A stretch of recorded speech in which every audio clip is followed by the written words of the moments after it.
Donovan Mitchell and the Cavs looking to go up 2-0, but Miami wasn't going down without a fight in this one. Let's head to today's electric moment brought to you by Hyundai. Don and the Cavs taking on the Heat. And early on, there's a big block, and they're out and running. Hey. Watch your head. Remember, he did win a dunk contest one time. He did. That is true. Second quarter, Mitchell finds DeAndre Hunter, who knocks down the triple. Cavs lead 36-30. Now next possession, same score. Bam turns it over. And then we had a couple Sam Merrill moments. Wilbon. That's a nice one right there to just sort of pull up. And then you find the hot hand. The ball swings over. Cavs go on a 9-0 run early in the second and lead 42-30. Now, just over 6 minutes left in the second. You see this here. Whoa, look at this. It's the NFL draft day. That looks like a dime. Do we have a quarterback? A nice pass. What's the sound? The chimes? You know the NFL draft time? Yeah. That takes some guts, though, on the fast break to pull up for a three. It does. Cavs made 11 three-pointers in the second quarter, the most in a quarter. That's what you got to do. In NBA history, they had a great second quarter threes. Trade for him. Now to the fourth. True. Tyler Hero, he would have a game-high 33 on the night. But look, the lead is narrowing, and then Donovan Mitchell straight up took over. Oh. Excuse me, I'm going over here. Mitchell just straight cold. He would finish with a team-high 30 points. The Cavs win it, 121-112. And here's Mitchell after the game. It's just a special group. That's not always the case. I've been on teams where we don't shoot the three ball well, even though we get open looks. I've been on teams like y'all have seen in Utah where we shoot just like we did here.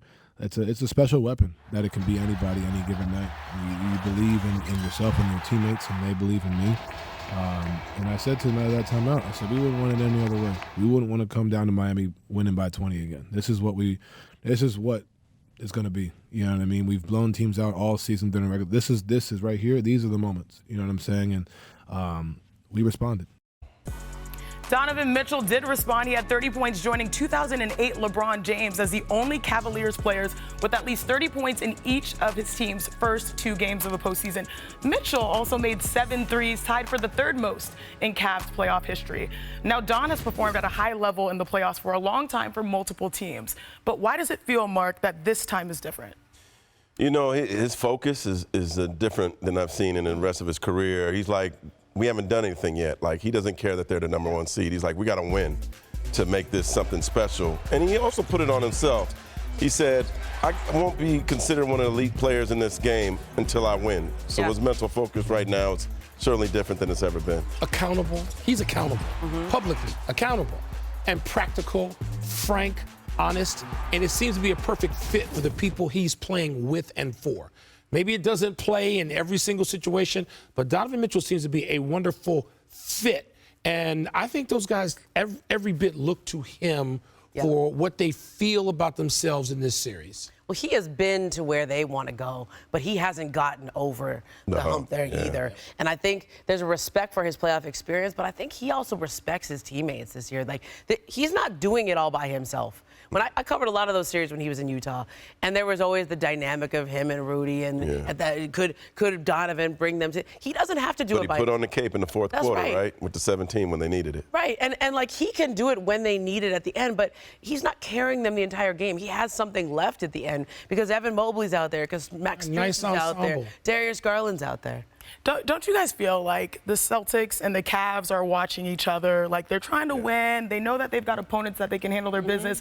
But it's like the Cavs are looking at the Celtics, and the Celtics are looking at the Cavs. Cavaliers have a tougher assignment, though. Yeah, they do. In Miami, I could see a game. That's a live underdog. Don't see that for Orlando ball. Well, that beach life gets you, too. Bad boys, what you gonna do? Cade Cunningham is a bad boy starred in the Garden, becoming just the 3rd player in postseason history to go for 50, 15, and 15 in their first 2 career playoff games, joining Luka and Oscar Robertson to lead the Pistons to a series split in New York. Now, Detroit handled their business game 2 down the stretch behind the heroics of their star player. Now, the same cannot be said about the Knicks. Everyone has seen the number.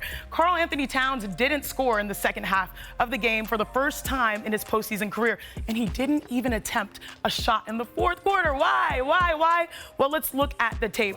What the Knicks were doing is they're playing a lot of iso ball. There's Brunson and there's Cat. There's a tough floater. Cat is just floating. The ball is moving around. There's no spacing. There's no real straight, offensive scheme. Now he's not even posting up big, demanding the ball. There's a strip. Great defense by Detroit. Another poor spacing on the inside. That was multitude of plays. Once again, Jalen Brunson, who can do battle by himself most times, this time, doesn't really see Cat. Cat is now back on the opposite side. It just was a rough night when you're thinking about offensive continuity for the New York Knicks. But there's more opportunities. How are the Knicks looking to bounce back in Game 3? Let's head to the Motor City and Chris Herring, who is covering tonight's game. Chris, what adjustments do you think that New York is going to make in this one? I know for a fact that we should expect them to run more pick and rolls between Jalen Brunson and Karl Anthony Towns. After Game 2, Jalen Brunson said, look, it's always going to be on me as the point guard of this offense to feed all the mouths. It's a tough job. It's particularly tough when the game is close and the game is on the line, but he's still got to be cognizant of that. He's done this before. If you go back to the very beginning of the season, Cat had a game where I think he had 8 shots against the Cavs, and Jalen said, I got to do better. Cat ended up with a 44-point game in Miami the next night. So that's something that I think that they'll try to do. The other thing that I think that they're going to want to do, Tom Thibodeau may look at lineup changes. He hasn't talked about that much at all, but I wouldn't be surprised if you see Mitchell Robinson in lineups with Karl Anthony Towns a little bit more, just to get Towns a little bit different looks and out there with that. And I wouldn't be surprised if you might see Deuce McBride out there as well in place of Josh Hart, who hasn't really had to be defended from the perimeter the way someone like McBride would, because he's a better shooter. Josh Hart has been left wide open most of the season, and because he's not much of a threat from the outside, it pulls a little more spacing out there for the Knicks, and I think that would help Karl Anthony Towns as well. Wow, A, B, C, D. It sounds like the Knicks have options when it comes to looking at the film of Game 2 going to Game 3. But Game 3 in Detroit, the energy is going to be great. First home game since 2019 in the postseason. I know it's special for you, right, Chris? Always. I went to U of M, the University of Michigan. I went there in part because my parents met there as students. My mom was born out here in Detroit, and she was a huge Bad Boys fan because of when she grew up. But I'm just happy to be here and excited to see a good series. It's been a great one so far. That is an understatement. It has been a premier series, especially where stars are made. Thank you so much, Chris. Now, in a season where Karl Anthony Towns is likely going to be All-NBA, Jalen Brunson, clutch player of the year, those numbers have been great. Cade earns his first All-Star and playoff win.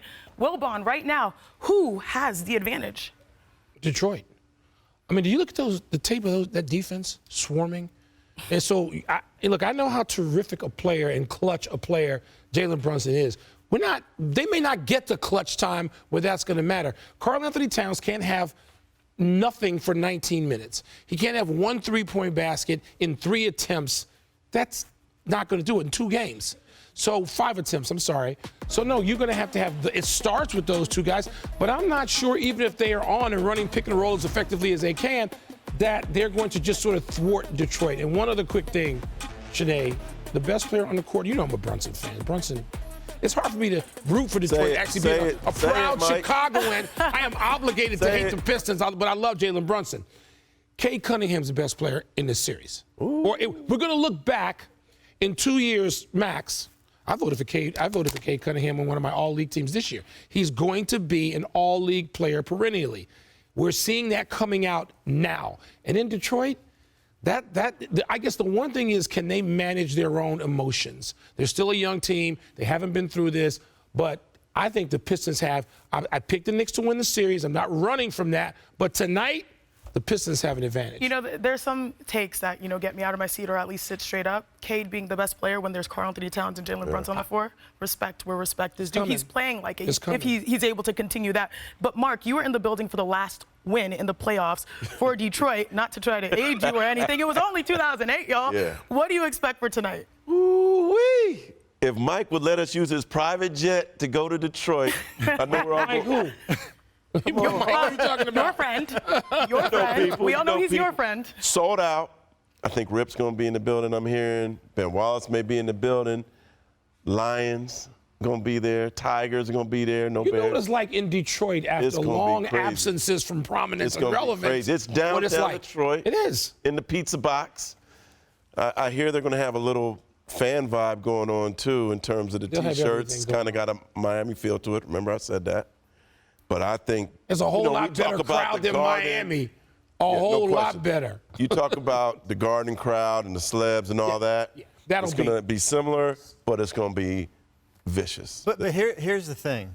The stakes have changed. Detroit is no longer playing with house money. This isn't this fun and young team. They won a game. Right? They're expected to win at least one of these games. How does this young team, and I know Tobias Harris and Malik Beasley and Tim Hardaway Jr. are there, how do they handle success from winning game 2, and what is the start of the game? Detroit's been a plus 16 in the first 3 quarters. Can New York get off to a good start? And to put a bow on that Cade Cunningham point that you mentioned, Michael, I talked to a GM after we did our call this morning. I talked to a GM this morning. I said, how many guys would you build a roster around if you had to pick, including Cade? He goes, I'd put him in the top 12. I'd pick him in my top 12. Absolutely. Of course, Bobby, talking about the construction of teams and star players and franchise-building top players. Magic Celtics game 2, Jason Tatum out with a wrist injury, snapping a streak of 114 straight playoff games. Let's get to the action because that was the bone bruise in his wrist, his first missed playoff game of his career. Paolo Banchero tried to feast early. Ooh, tough finish, Marc. He's breaking through as one of the elite players in this league. He just needs some help. Yep, third quarter, though, Celtics only up 1. Jaylen Brown had himself a night. He did, and you wonder, how does he feel? We're talking about, physically what people are up to. Jaylen Brown looked pretty close to himself, Yeah. 75, 80% of his best self? And that's still an all-star, probably 13 points in the quarter, 5 for 5 as the Celtics went up 64. But look, this moment right here was talking about a night where the NBA was the WWE. Porzingis had the blood dripping on his face. He would head to the locker room. He was issued the opponent a flagrant 1, and then he checks back, and he is a fan favorite in Boston for moments like this. Derek White pulls up for the 3, knocks it down. 17 points by Derek White. Celtics up, and then obviously Brown again, just cooking. Cooking. This is why you can sit Jason Tatum and not have to worry and tell him, no, you're taking it out of your hands. You're sitting. Brown, 36 points, 10 rebounds, 5 assists. Celtics win 109-100. Hey, Coach Mazzulla, what are your thoughts on Porzingis' injury? I love watching him. I like watching him bleed on the court. I think it's important. And then he comes back in and does his job.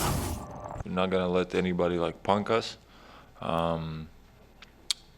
And we expect teams to be doing this kind of stuff, to get in our heads, to try to provoke us, maybe get some reaction out of us, some technical, maybe something. It's an emotional game, obviously. So we're just not gonna take it. So it's gonna, we're gonna hit them right back. That quote by Coach Mazzulla. So good. Man, no words. Jaylen Brown has won a Finals MVP and an Eastern Conference Finals MVP before, yet in Game 2, he scored the most combined points, rebounds, and assists in his playoff career. Now, Jaylen Brown is clearly, we know he can step up like this, but Ramona, how worried should the Celtics be moving forward? Look, Jason Tatum wanted to play in this game. He's never missed a playoff game. That guy likes to play. He don't ever want to sit out. And I think, his wrist really was that sore. He went to the arena. He tried to play. He was fighting to get into that game. But he said it felt like a hammer hit him on his hand. It was that sore. Ow. And I think they got a long playoff run to go here. That's the expectation, at least. And I think this is the Celtics essentially saying to Jason Tatum, hey, let's be cautious here. Let's see if we won the first game. Let's see if we can get on to the next and you can get some time for that wrist, because there's nothing you could really do for a bone bruise. It just has to heal. They all heal differently. And he's doing strengthening exercises. He's trying to get himself back, but this is just a matter of time. Yeah, if there's one team where your star player can sit out and you can still go forward, maybe potentially sweep or gentleman sweep, it's probably this team, this Boston Celtics.